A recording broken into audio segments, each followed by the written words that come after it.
Ni inkuru ibabaje cyane y'urupfu rw'umudepite mu nteko ishinga amategeko ikomeje kugenda igarukwaho n'ibitangazamakuru bitandukanye byo mu karere k'ibiyaga bigari, akaba rero yababaje abantu benshi, yashinguye imitima y'abatari bake. Ariko mbere gato yuko inyigarukaho, reka nkubwire ko mu yandi makuru mu buryo bw'inshamake kugira ngo tugaruke ku rupfu rw'uyu mudepite mu nteko ishinga amategeko, reka mbabwire ko mu gihugu cya Uganda internet yasubiyeho nyuma y'intsinzi ya Bwana Museveni. Nyuma y'iminsi mike, komisiyo ishinzwe itumanaho muri Uganda UCC ifashe icyemezo cyo gukura internet ku migendekere myiza y'amatora. Kuri ubu yasubiyeho. Icyemezo cyo gukura internet muri Uganda cyatangiye gushyirwa mu bikorwa kwa 13 Mutarama 2023. Mu bigo by'itumanaho kandi byose bisabwa guhagarika internet, kutagurisha simukadi nshya n'ibindi bikorwa byose by'itumanaho. UCC yavuze ko ibi bikorwa ari byo kugira ngo hirindwe abantu bashaka kwica amatora muri iki gihugu cya Uganda. Makuru dukesha itangazamakuru muri Uganda avuga ko 17 Mutarama, nyuma yo gutangaza intsinzi ya Yoweri Kaguta Museveni wegukanye manda ya karindwi nka perezida wa Uganda, internet yasubiyeho. Ubu abanya-Uganda bose kandi bashobora kubona serivisi zose zitangwa hisunzwe internet nk'uko byari bimeze mbere y'amatora. Perezida Museveni yongeye gutsinda amatora y'umukuru w'igihugu ku majwi 71.6% ahigitse abandi bakandida barindwi bari bahatanye barimo na Robert Kyagulanyi wabonye 24.72% muri iki gihugu cya Uganda. Hanyuma mu yandi makuru agezwe muri aka kanya muri bw'inshamake kugira ngo tujye ku nkuru yacu y'umudepite muri Electric Amategeko yitabye Imana mu rupfu rubabaje cyane. Perezida wa Leta Zunze Ubumwe za Amerika Donald Trump yavuze ko yahisemo kutagaba ibitero kuri Iran, ndetse ashimangira ko icyemezo yagifashe wenyine kuko atigeze agirwa inama n'ibindi bihugu mu gufata uwo mwanzuro. Ibi yabivuze nyuma y'amakuru yatangajwe yavuga ko ibihugu bitandukanye birimo Qatar, Arabia Saudite, Oman, Misiri ndetse na Israel byamusabye kudatera Iran. Trump yaramaze igihe kinini cyane atangaza ko ashobora kugaba igitero cya gisirikare kuri Iran mu gihe cyose kandi yaba itangiye guhohotera abaturage bose bayo bamaze igihe bigaragambya. Mu kiganiro n'abanyamakuru, Bwana Trump yavuze ko icyemezo cyo kudatera Iran yafashe cyaturutse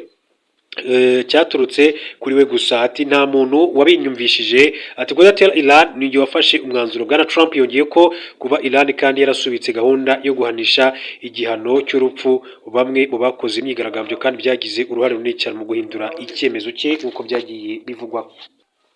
Hanyuma kandi aya makuru akomeza avuga ko nta bintu wabimwumvishe, ati kudatera Iran ni njye wafashe umwanzuro. Trump yongeye ko Iran yarasubitse gahunda yo guhanisha igihano cy'urupfu bamwe mu bakoze imyigaragambyo byagize uruhare runini cyane mu guhindura icyemezo cye.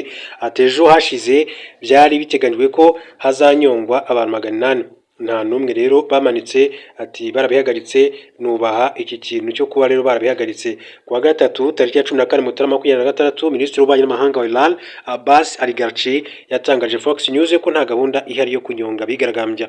Araghchi yavuze ko ituze ryatangiye kugaruka muri Iran, gusa ashinja ibihugu birimo Amerika na Israel uruhare mu guhembera imyigaragambyo. Bwana Trump kandi yabajijwe niba isezerano rye ryo gufasha abigaragambya muri Iran akirikomeyeho, asubiza agira ati tuzareba aho ibintu bigana, nk'uko yagiye abivuga. Hanyuma andi makuru aravuga ko uwahoze ari umunyamabanga mukuru w'umuryango w'ubutabarane wa NATO Jens Stoltenberg yavuze ko adashobora gutanga icyizere ko Leta Zunze Ubumwe za Amerika zizakomeza kuba muri uwo muryango. Yabigarutseho ubwo yaganiraga n'ikinyamakuru cyitwa Der Spiegel. Yavuze ko ibihugu by'i Burayi bidakwiye gufata ibyifuzo bya Washington byo kwigarurira Greenland nk'amashyengo kuko Amerika yabishyizemo imbaraga.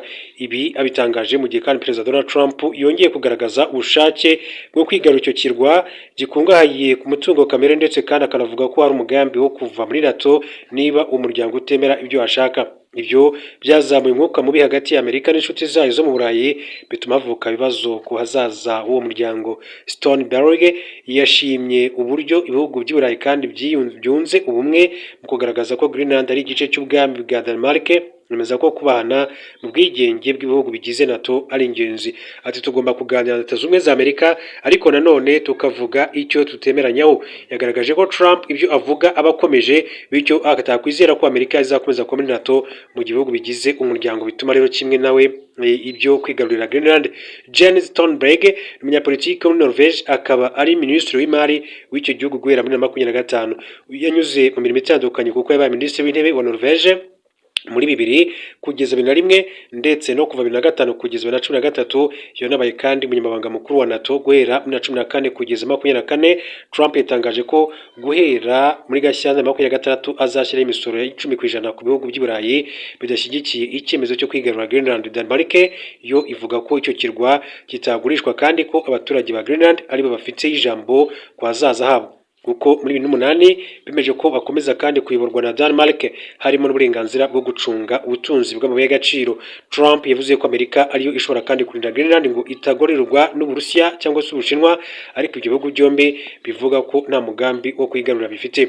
Ubufaransa bwaburiye Amerika ko kwigarurira Greenland byaba ari ukurenga umurongo utukura kandi byakwangiza umubano w'ubukungu hagati ya Amerika n'umuryango umwe w'Uburayi. Denmark hamwe n'Ubufaransa, Ubudage, Sweden, Norvège n'Ubwongereza byohereje abasirikare kuri iki kirwa, aho bitegura kandi imyitozo ya gisirikare izwi nka Arctic Endurance izatangira mu cyumweru gitaha. Ikaze rero muri amakuru yacu kuri ya nkuru rero y'umudepite mu nteko ishinga amategeko witabye Imana. Nk'uko rero amakuru atugeraho abigaragaza, uwitwa Depite Halima yitabye Imana. Depite Halima Uginassol wari uhagarariye ibyiciro byihariye muri nshinga amategeko uyu munsi ku wa 18 Mutarama 2026 ubwo yari ari kuvurirwa mu kigo cy'ubuvuzi bw'umutima cya Jakaya Kikwete muri Tanzania.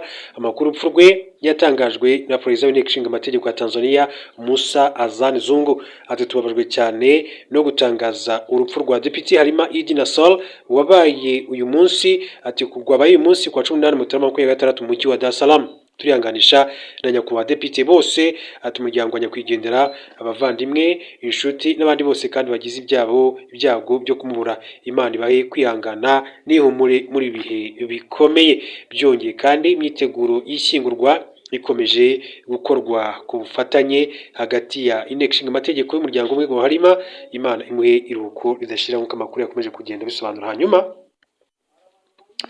andi makuru akomeza kugenda avugwa, andi makuru aba akomeza kugenda agaruka ni byinshi cyane byakomeje kujya bigaruka n'ibitangazamakuru bitandukanye, mbabwira ko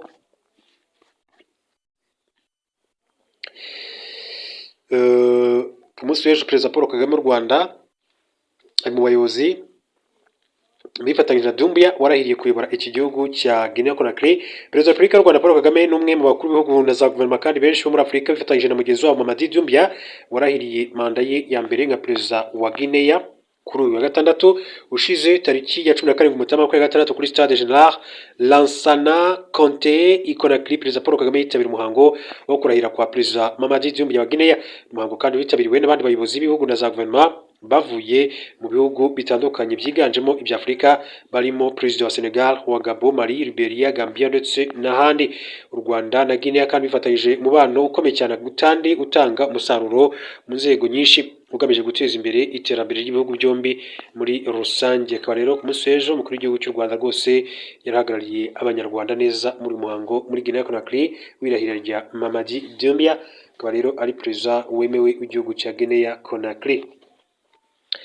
Hanyuma andi makuru avugwa twihuta, reka mbabwire ko Minisitiri w'ububanyi n'amahanga w'u Rwanda n'umukuru wa diplomasi w'u Rwanda Minisitiri Olivier Nduhungirehe yihanije umuvugizi wa guverinoma ya Repubulika ya Demokarasi ya Kongo Patrick Muyaya washinje ingabo z'u Rwanda n'abarwanyi b'ibiro rya mama 23 ubujura. Patrick Muyaya kwa 16 Mutarama 2023 kandi yetse ku mbuga nkoranyambaga ko itangazo rya mama 23 rimenyesha umuryango mpuzamahanga ariko ryashyize umujyi wa Uvira mu biganza byawo rigamije kandi guhisha ibikorwa by'ubusahuzi bawukorerwamo. Muyaya yatangaje ko umujyi wa Uvira hibwe ibintu byinshi cyane bijyanwa mu Rwanda. Asobanura ko abasirikare b'u Rwanda n'abarwanyi ba mama 23 yise umugabo n'umuhungu we ntacyo basiga inyuma, kuko ngo yaba goudron ikoreshwa mu kubaka umuhanda, imodoka, amagare n'ibindi byose ngo babitwara. Minisitiri Nduhungirehe yasubije Muyaya yifashishije inkuru y'ikinyamakuru Africa Intelligence gikora inkuru zicukumbuye igaragaza uburyo abo mu muryango wa Perezida Felix Tshisekedi bamaze imyaka myinshi cyane biba amabuye y'agaciro mu ntara ya Katanga. Imwe muri izi nkuru kandi yasohotse tariki ya 6 Ukwakira 2025 igaragaza ko muri rusange amabuye y'agaciro yibwa ntara zirahabuze ari Katanga kandi nka Ruwaroba, naho Katanga mu gihe cy'umwaka afite agaciro ka miliyari 2 z'amadolari Amerika. Iyi ndi nkuru yasohotse tariki 28 Ugushyingo 2025 niyo mashyirahamwe na za societe societe civile zo muri Katanga byatanze ikirego mu bushinjacyaha bw'Ububiligi bibusaba kandi gukurikirana umuryango wa Felix Tshisekedi cyane ko bose bafite ubwenegihugu bw'Ububiligi. Minisitiri Nduhungirehe yagize ati tuvuze ku mubano ku mugabo n'umuhungu we dushingiye ku isano y'amaraso ni ngombwa gutekereza ko gukora urutonde rw'umutungo kamere wose wo mu ntara ya Waraba naho Katanga wasahuwe ku bwinshi n'umuryango wa perezida. Umuvugizi wa guverinoma ya RDC yavuze amagambo nyuma yo kutagira icyo avuga ku busahuzi bukomeye ingabo zo mu mutwe wa Cheta na Hibu zakuri muri centre Makobola muri teritwari ya Fizi mu ijoro ryo ku 29/30 kuboza 25. Societe civile ikorera muri Makobola yatangaje ko abasirikare ba RDC babanje kandi gusahura ivuriro rya Ramba batwara imiti n'ibindi bikoresho bakomereza kandi mu ngo z'abaturage biba ihene inkoko n'ibiribwa babyikoreza abagore babarekura babanje kubafata ku ngufu. Umuryango w'isosiyete civile yagize iti binjiye mu ngo z'abaturage kandi batwara byose bahasanze birimo n'ibiryo bategetse abagore kuba batwaza batanyuma yo gufatwa ku ngufu. Patrick Moya avuga ko umuco w'ubujura atamenyere muri Repubulika Demokarasi ya Kongo nyamara kandi bizwi hose ko mu washegeshe igisirikare cy'igihugu harimo ubujura n'ubwambuzi bukorwa n'abasirikare bacyo no ku manywa y'ihangu nk'uko byagiye bigarukwaho. Abiganjemo abatavuga rumwe n'ubutegetsi bw'igihugu cy'u Rwanda barimo no mu muryango wa Juvenal Habyarimana wayoboye igihugu cy'u Rwanda. Hanyuma rero bivugwa yuko uwo mugambi wagombaga kwigwaho ndetse no gutekereza uko bahungabanya umutekano w'igihugu cy'u Rwanda. Ni gahunda byavuga ko iteganyijwe kubera Kinshasa ndetse byagiye binavugwa ko muri uwo mugambi harimo n'umuhungu wa Habyarimana. Uyu nguyu akaba rero aba mu gihugu cy'Ubufaransa. Bivugwa ko kandi bitandukanye bagiye bajya Kinshasa uretse Habyarimana harimo kandi witwa Padiri Thomas Nahimana ndetse na General Kayumba Nyamwasa wahoze mu ngabo z'igihugu cy'u Rwanda kugira ngo rero bige uburyo bashobora kuba bahungabanya umutekano w'igihugu cy'u Rwanda. Byinshi cyane kuri inkuru tugezeho kuri umuhungu wa Habyarimana wari ufite umugambi wo kuzatera igihugu cy'u Rwanda. Reka nze mbigarukeho mu kanya gatoya, ariko nanabibutsa ko niba mwibuka neza ari amasezerano yasinye i Washington DC tariki ya 4 y'ukwezi kwa 12 mwaka ushize 2025 harimo ko bagomba gusenya umutwe wa FDLR hanyuma u Rwanda rukabona kuvana ingamba z'ubwirinzi. Gusa Kongo kuva bava i Washington DC yakomeje gushinja u Rwanda ko rufite ingabo mu burasirazuba bwa Repubulika Demokarasi ya Kongo. U Rwanda rukakomeza kuvuga yuko ari ingamba z'ubwirinzi rwashyize ku mipaka kugeza amagingo angahe. N'ubu ngubu abantu barakibaza ngo ese amasezerano yasinye Washington DC yari amasezerano yo kurangiza amakimbirane cyangwa se yo kurangiza intambara zo mu burasirazuba bwa Kongo, cyangwa ahubwo yari amasezerano yo gutangiza intambara bundi bushya, kuko kuva i Washington DC amasezerano yaba ni Doha muri Qatar twabonye ko ingabo za Kongo zarushaho gukomeza ibitero zagendaga zigaba ku birindiro by'umutwe wa M23 kandi wo wifuzaga kenshi cyane ko mu by'ukuri ayo masezerano yatangira gushyirwa mu bikorwa ndetse nk'uko byemeranyijwe muri aya masezerano muri rusange. Hanyuma mbere gato ko twinjira kuri iyo nkuru ya Jean-Luc Habyarimana umuhungu wa Perezida Juvenal Habyarimana, ari umugambi ukomeye cyane wo gushaka guhunga umutekano w'igihugu cy'u Rwanda i Kinshasa. Reka mbanze babwire ko mujyana makuru mu buryo bwinshi make amakuru agezweho muri iki gitondo cyo ku itariki ya 18 ukwezi kwa 2026 ni ku cyumweru. Ni byinshi cyane biba byakomeje kugenda bigarukaho n'ibitangazamakuru bitandukanye hirya no hino, ariko reka mbabwire ko Leta Zunze Ubumwe za Amerika zashyizeho umusoro w'10% ku bibuga 8 by'i Burayi bizira ikirwa cya Greenland. Iki kirwa cya Greenland ni gati ki bitumye Leta Zunze Ubumwe za Amerika ifatira igihano ibihugu bigera ku 8. Perezida wa Leta Zunze Ubumwe za Amerika Donald Trump yatangaje ko kuva muri Gashyantare 2026 hari ibihugu 8 bizashyirirwaho umusoro w'10% bizira kurwanya umugambi wo kwigarurira ikirwa cya Greenland. Bwana Trump yabitangaje ku munsi w'ejo. Ibihugu yashyiriyeho ibirimo harimo kandi Denmark, Norvège, Suède, Ufaransa, Ubudage, Ubwongereza n'Ubuholandi ndetse n'igihugu cya Finland. Bwana Trump yavuze ko uyu musoro yashyiriyeho ibi bihugu muri Kamena 2026 uzagezwa kuri 2025 mu gihe hazaba hatabayeho ubwumvikane bwo kugura Greenland cyangwa se kuyigarurira binyuze mu bundi buryo bwose bushoboka. Bwana Trump yavuze ko iki gihano cyo guca umusoro ibi bihugu arimo kwihorera ku ngendo abahagarariye Ubuholandi, Finland n'Ubwongereza baherutse kugira muri Greenland bamagamije kurwanya umugambi wa Amerika wo kwigarurira iki kirwa. Bwana Trump amaze iminsi kandi avuga ko Ubushinwa n'Uburusiya nabyo byifuza kwegukana Greenland, bityo Amerika izakora ibishoboka byose iki kirwa kandi cyuzuyemo umutungo kamere kikajya mu biganza byayo hagamijwe kubungabunga amahoro n'ituze by'abatuye isi muri rusange. Ku rundi ruhande rero abo muri Denmark no muri Greenland nabo biriwe mu myigaragambyo bamagana intambwe ya Amerika yo gushaka kwigarurira iki kirwa, bakavuga ko kitagurishwa.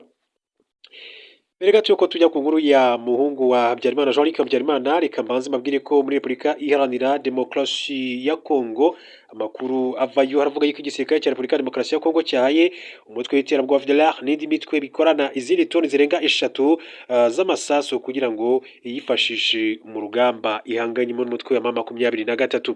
Amasoko atandukanye yo mu ntara ya Kivu y'Amajyaruguru avuga ko tariki ya 14 Mutarama 2026 intwaro amasasu n'amafaranga byahawe abayobozi bo muri FDLR, CMC Domi ndetse na NCDH Nyatura abazungu. Iki gikorwa cyabereye ku kigo cya gisirikare cy'ingabo za Repubulika Demokarasi ya Kongo cya Pinga muri teritwari ya Walikale, cyitabirwa na ofisiye batandukanye b'Abanyekongo. Bitabira iki gikorwa ni Colonel Mokoko ushinzwe ibikorwa mu karere ka gisirikare ka 34, Colonel Salomon Tokolonga uyobora regima 302, akaba n'umuyobozi w'agateganyo w'ingabo zikorera muri Pinga n'umuzabikorwa Zalendo muri Kivu y'Amajyaruguru, na Colonel Cyprien Semivumbi. Nubwo leta ya RDC ivuga ko abasirikare b'Abanyekongo ku giti cyabo aribo bakorana FDLR, uburyo igikorwa cyabereye ipinga cyateguye kikanashyirwa mu bikorwa bigaragaza ubu bufatanye bugamije kandi muri gahunda y'ubutegetsi bw'igihugu. Abayobozi bo muri FDLR n'indi mitwe bakorana bamaze kandi guhabwa intwaro n'amasasu babijyana mu bice bimaze igihe biberamo imirwano birimo Bashar Mokoto Malemo ndetse na Buhimba muri teritwari ya Masisi, Jardin Teikole Dengeri GTN ndetse na Katsilo muri teritwari ya Ruchulu. Amakuru kandi yemeza ko tariki ya 13 Mutarama muri Pinga boherejwe abasirikare barenga 50 umutwe wa Blackwater kugira ngo bafashe ingabo za RDC n'imitwe yitwaje intwaro mu kugaba ibitero mu bice byo ku rubibi rwa Masisi na Walikale. Tariki 28 Ugushyingo 2025 leta kandi ya RDC yagejeje toni 3 z'amasasu na toni 3 z'amasasu Bunda muri Pinga ibyohereza FDLR, NCR ndetse n'imitwe ya Nyatura ku munsi wakurikiyeho kandi hashingiwe kwibwiriza ryatanzwe na Colonel Tokolonga. Ubufasha bwa leta ya RDC kandi ikomeje gwa FDLR n'indi mitwe no gukoresha abacanshuro bugaragaza ko idaha agaciro amasezerano y'amahoro yagiranye n'u Rwanda tariki 27 Kamena 2025 bigizwe mu ruhare na leta zunze ubumwe za Amerika, hashingiye kandi kuri amasezerano leta ya RDC yari yemeye gusenya FDLR, ariko ibikorwa byo gushyigikira uyu mutwe w'iterabwoba kandi bigaragaza ko urugendo rukiri rurerure. Reka rero tujye ku nkuru ivugwa kuri wa muhungu wa Habyarimana nk'uko amakuru akomeza kugenda abivuga, mbabwira ko biravugwa yuko umuryango wa Habyarimana na Tshisekedi mu mugambi wo gufasha cyangwa se wo kubaka FDLR ikomeye cyane.